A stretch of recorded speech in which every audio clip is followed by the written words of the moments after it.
Hey everyone, cause and effect, law of polarity. If you're looking for any information on what those things are, this is the place to be. Come on inside and check out this episode. You're going to love it.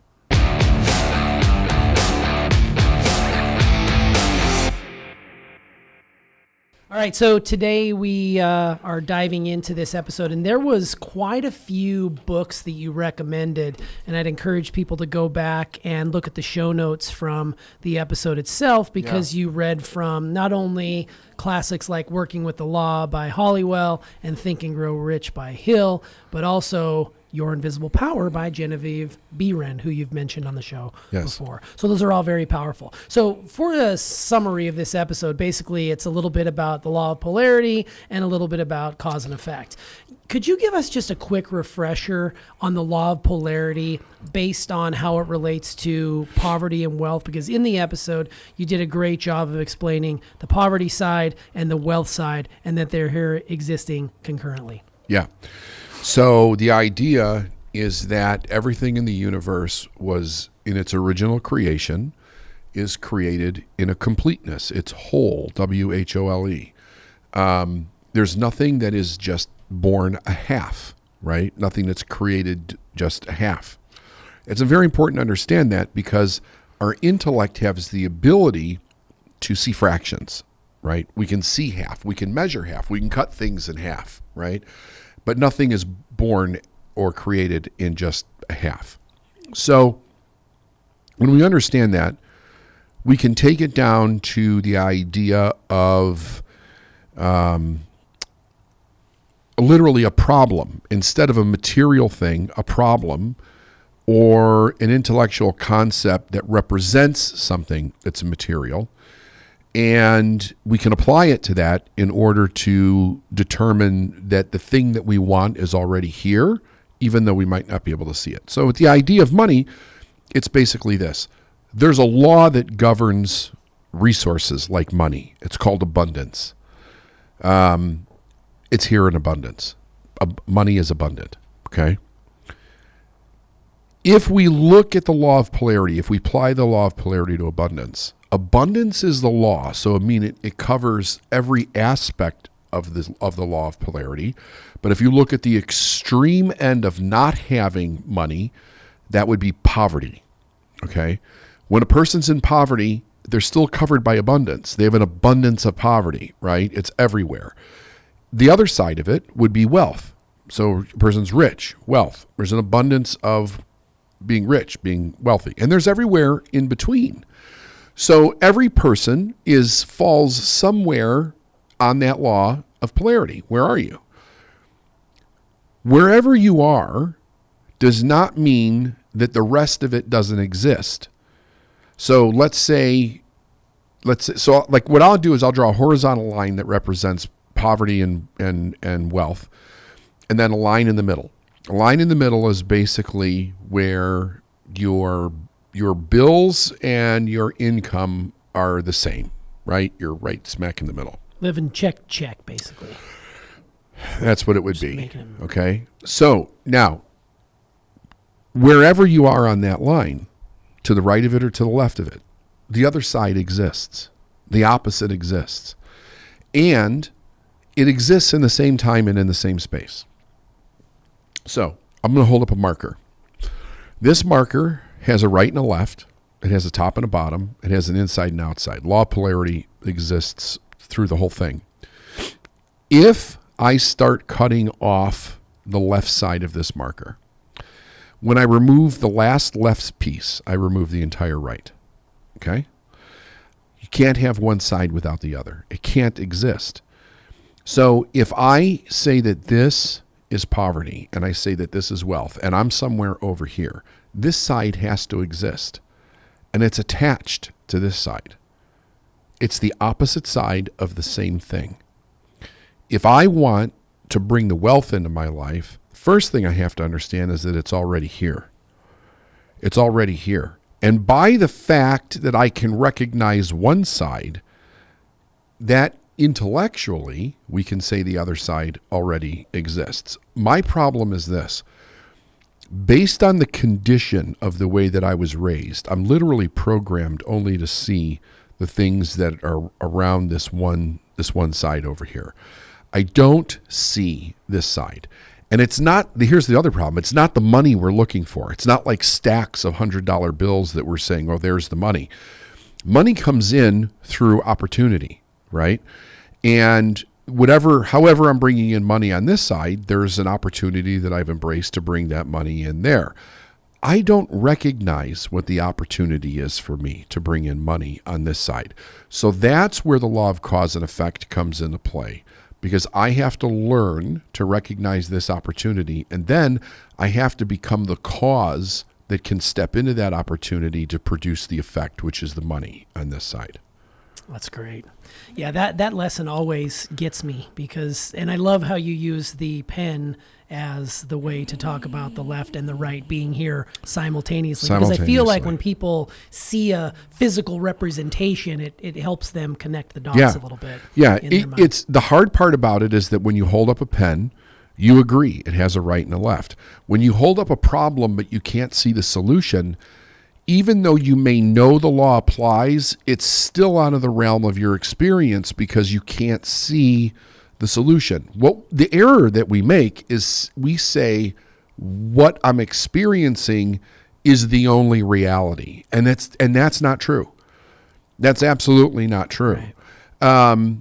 And the way that I got involved with really understanding this law was that my income changed so fast in such a short period of time. I thought like I went to heaven, like it was the yellow brick road or some shit, right? I could not figure out how that could happen. And the part that got me the most, even more than that, was the fact that it was there for 2 years, but I couldn't see it. Now, I'm not a stupid person, right?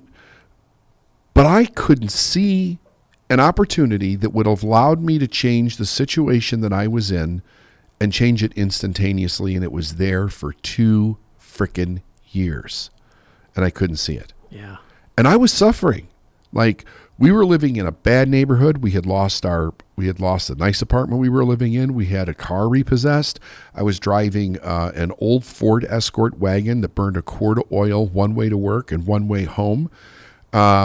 We were barely hanging on. We were really barely hanging on. I wanted nothing more. I was like desperate to get out of that situation for 2 years. And the whole time, over those 2 years, that opportunity was around me the whole time, and I could not see it. Yeah, because you went from 20,000 to 62,000 in a very rapid amount of time. 30 days. 30 days. And everyone around you said in the episode, called it luck, but you saw it as something much, much different. So you've kind of teed this up for yourself, but can you take us back to that moment and how you brought that into your awareness? Because you just said it was there all the time. We get that, but it took you 2 years to finally realize it. Was it your sense of urgency was up, or was there something else that said, ding, here's this opportunity, and I'm going for it? Well, what allowed me to see it was that for the almost the entire 2 year period, not only was I miserable and getting into trouble and things were getting worse, but it was starting to happen at an exponential rate. It was getting worse and worse and worse and worse and worse. In fact, there was one night, it was a Tuesday night in February. I was absolutely exhausted. I had been reprimanded the week before. I went into work and I was reprimanded twice before I went to lunch on my shift. I was reprimanded twice. I lost it that night and screamed, Brandon, at the top of my lungs at my boss. I'm really lucky I didn't get fired. And I went back to work. I got on my forklift and I was working. The whole night was just fucked. I mean, everything was just going wrong that night.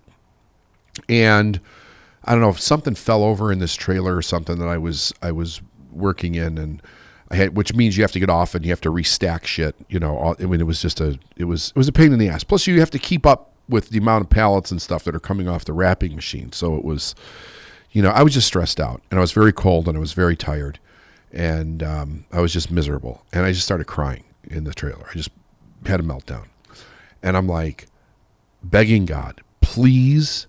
Show me something. Show me, because I can't deal with this anymore. Show me something. And a voice in my head said, change your attitude. And it was very loud and it was very clear. So much so that it caused me to pause out of my emotional meltdown. I paused for a moment, like, what the fuck was that? It almost sounded like it was external, like somebody was standing next to me and said, change your attitude. Like, I literally looked around and I'm like, no, that I know I just heard that. So I started thinking, could that be what I'm missing? Right? Like, I was a very open person. Like, I was open to whatever needed to happen for change at that point in my life. And I thought, I wonder if I changed my attitude, if that would actually do anything. It seemed ridiculous to me, right? Because I was so focused on the fact that I had quit high school. I didn't have an education. I was only qualified to drive a forklift and a truck. Like, I didn't have, and back in those, I don't know what it's like now, but back in those days, being a truck driver was not a bad gig, especially if you got in with a union company, but you had to have, everybody wanted 2 years of experience at least, or 5 years, it was either 2 years or 5 years of over-the-road experience. I didn't have any of that. So I couldn't get a job driving a truck making any more money than I was driving a forklift. You know what I mean? Yeah. It was bad. It was really bad. It was like, I know how to do this skill, but I don't have the experience to do the skill to be able to get paid at it. And if you go take a job at the bottom, you get laid off. I couldn't afford to get laid off because I was married and had 2 kids. And it was any way you turned, it was fucked. Any way you turned. I knew that I needed to go back to school, but I didn't have the time or the money to go back to school, right? This is like before the internet. There was no, you had to go to like night school, you know? So I'm crying in the back of this trailer, and his voice in my head says, change your attitude. And I start thinking to myself, I wonder what would happen if I actually changed it. Like, could that be the problem? There's this other voice in my head going, that's the most ridiculous fucking thing. Like, grow the fuck up. That changing your attitude isn't going to change anything. Now, it's interesting that I would say this, right?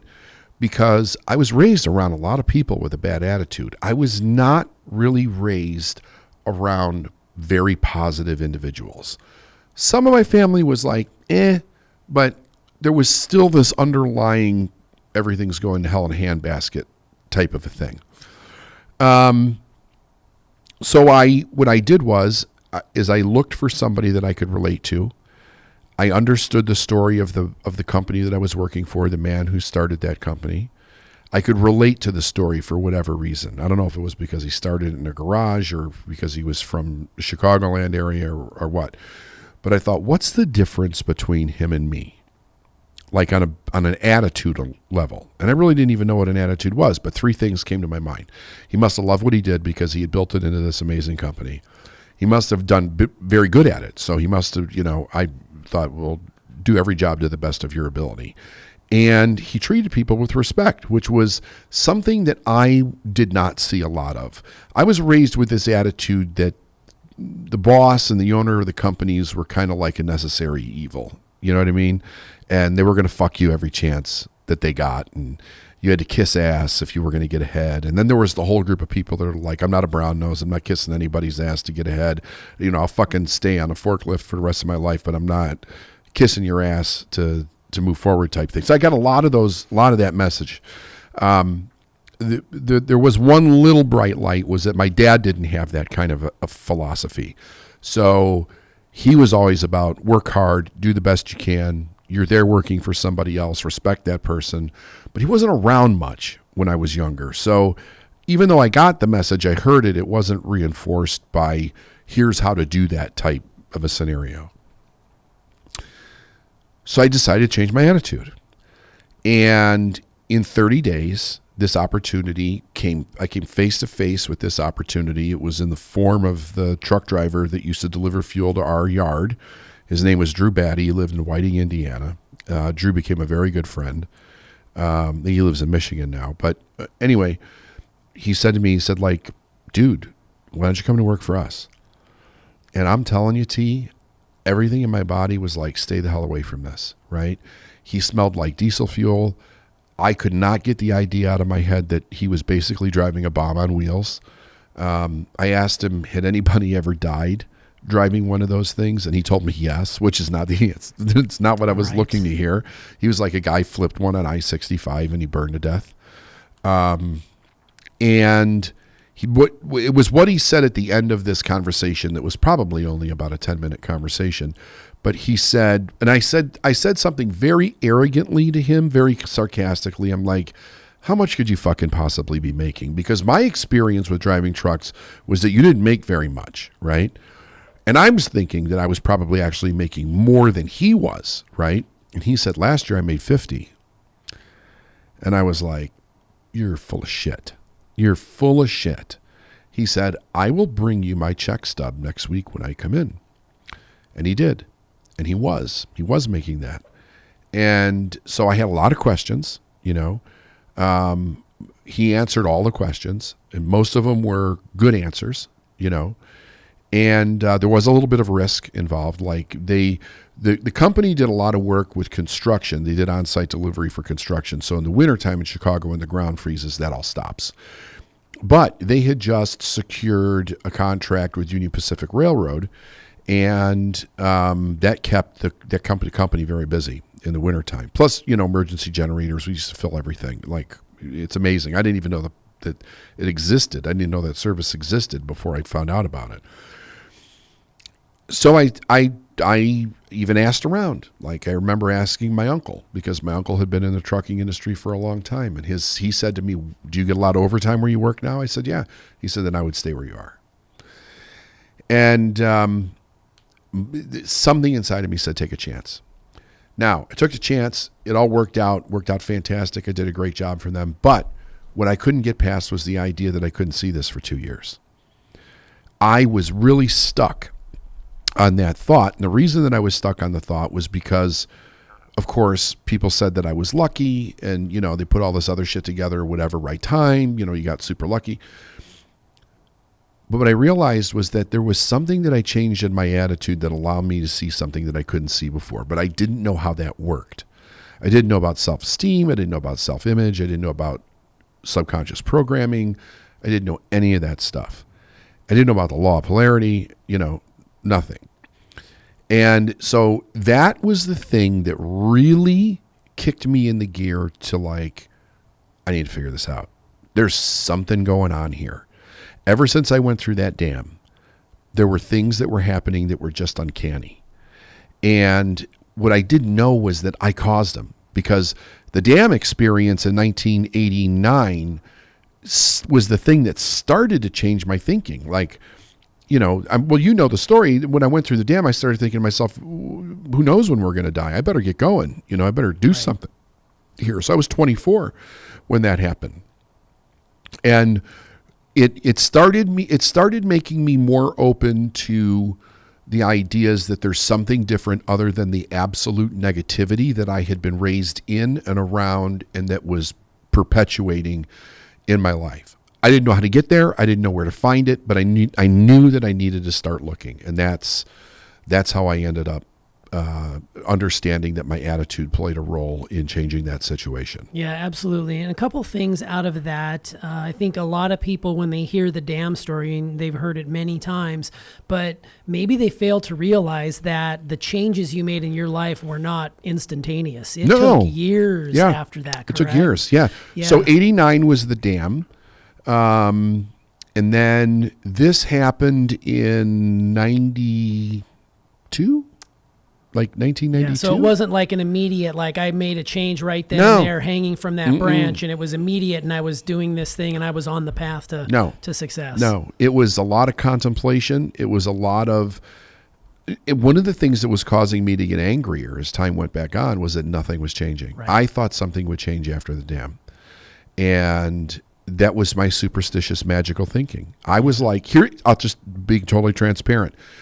When I went through the dam, everybody said to me, you shouldn't have lived. There was only one other person that survived at that point, to my knowledge. And I started believing that God must have a bigger plan for me if I didn't die in this situation. But I also believed that God was going to show me what that was, and that I didn't have to do anything. Like, one day there was going to be a knock at the door and be like, here, this is what you're going to do. You're going to be president. Like I seriously was that delusional, right? I did not know. It was ignorance. It was just ignorance. It was ignorance hearing the stories about how religion works. God gives you things. God takes things away from you. So I was incorporating ignorance into my real life, what was happening, but not understanding how it worked. So then it got worse and worse and worse and worse and worse. I didn't know that it was because I was becoming worse and worse and worse and worse.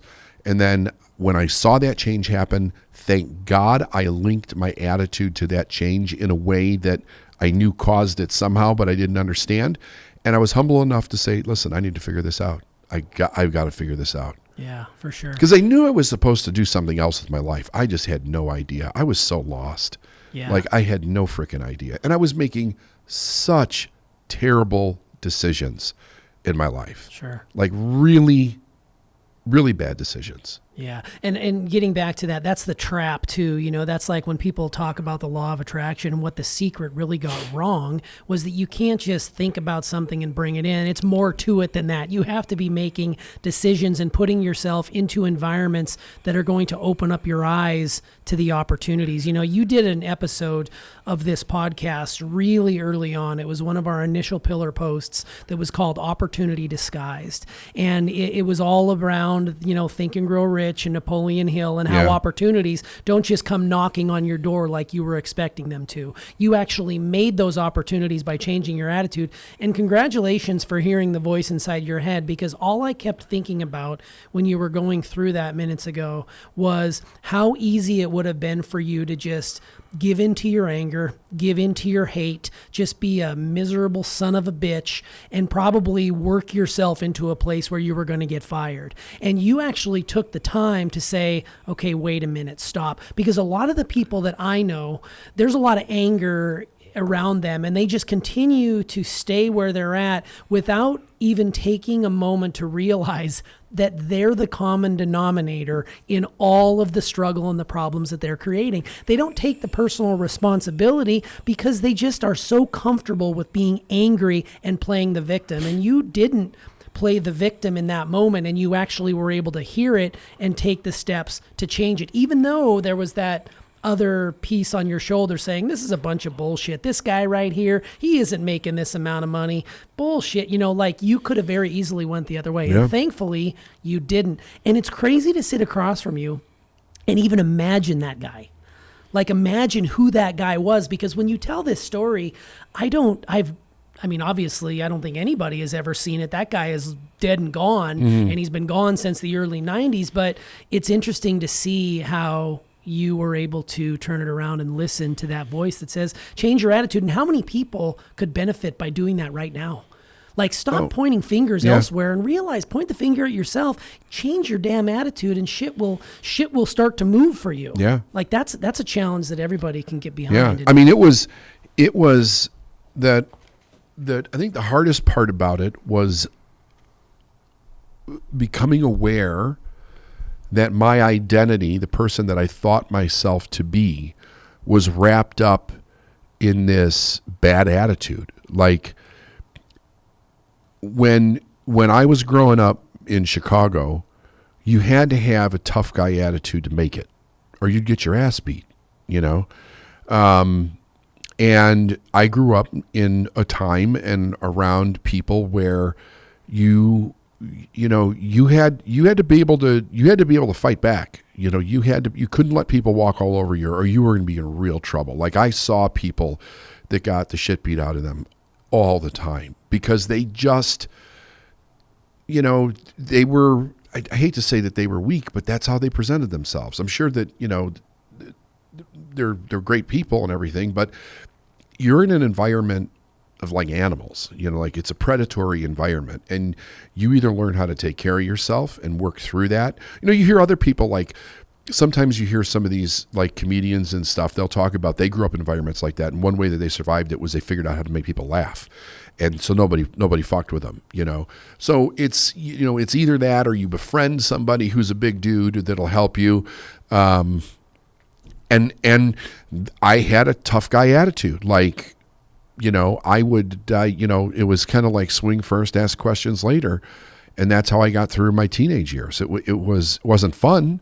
You know, I was probably scared more often than being tough, but it was that attitude that you had to portray in order to make it through that. So product of your environment for sure. Right. Absolutely. So then I just carried it with me, and it was just like a chip on my block, you know. And it wasn't getting you anywhere. It was getting I mean, it nowhere. wasn't getting, like you had a ceiling, nowhere. like you found your edge in that trailer. Like you found the place where you were at a fork in the road moment, and you chose to shine the light on yourself, which I think for someone who didn't sound like you were very awake at the time, that it blows me away that you were able to consciously in that moment be like, holy shit, this is me. Well, that's why I say the dam played a big role, because that started me thinking different. But I had no direction, you know, and you got to remember, this is all before the internet. So information came by going to the library or going to a bookstore. You know, You know what I'm saying? It's weird when you think back by those days, like how the hell did we ever figure out how to do anything?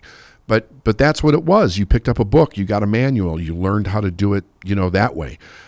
It wasn't like information was at your fingertips like it is today. So the process was a little bit slower until I discovered books on success.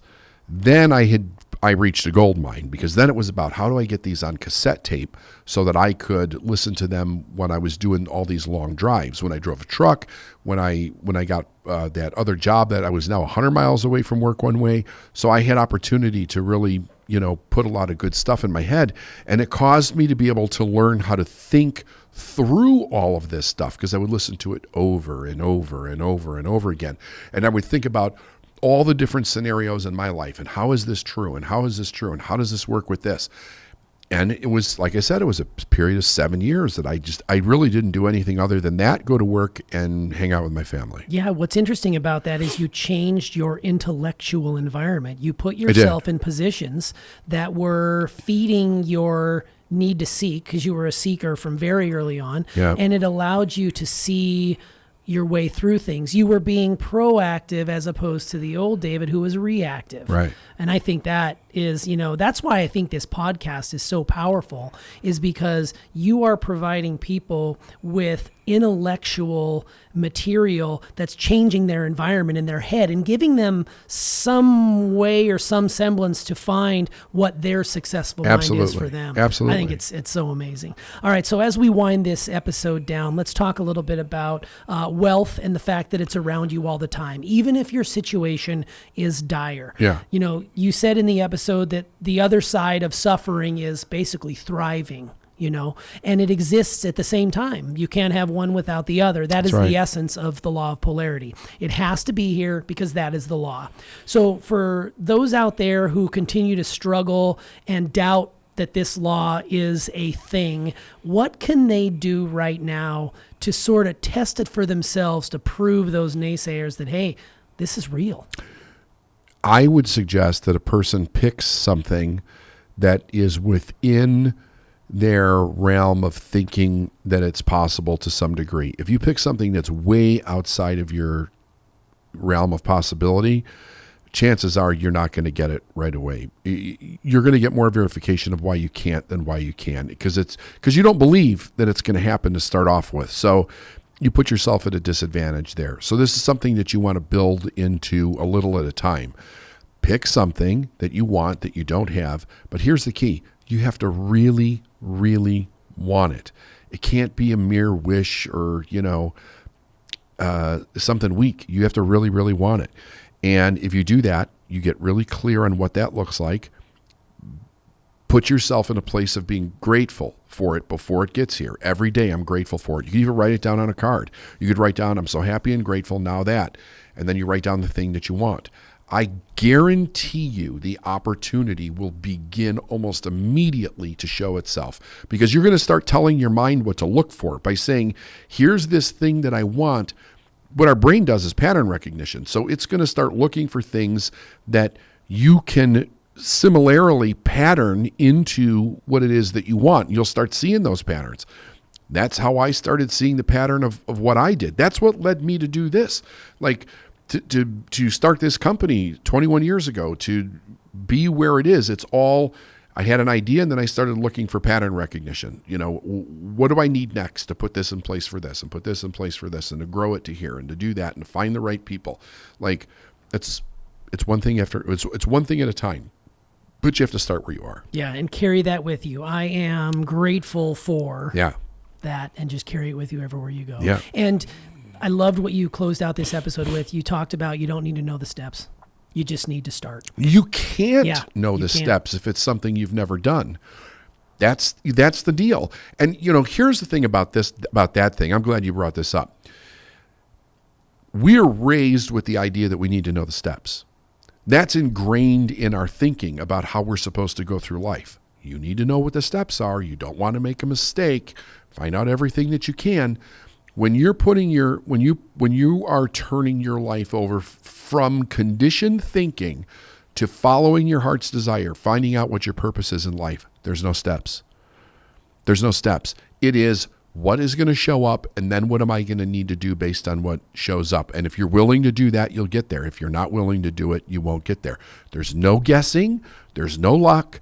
There's no steps. It's clarity of mind, gratitude of heart, follow that desire, and never turn around. Don't ever look back. Just keep moving forward. And if you could do that, you'll get it. If you can't, you won't. The universe is that precise about it. Amazing. Thanks for coming inside, David. My pleasure. Thanks for having me. Hey, we hope you like this inside, and we would love for you to go back and check out the original episode because David was really on fire talking about all these wonderful things around cause and effect. Be sure to like and subscribe to this channel so you don't miss a second of this action. We'll catch you on the next one.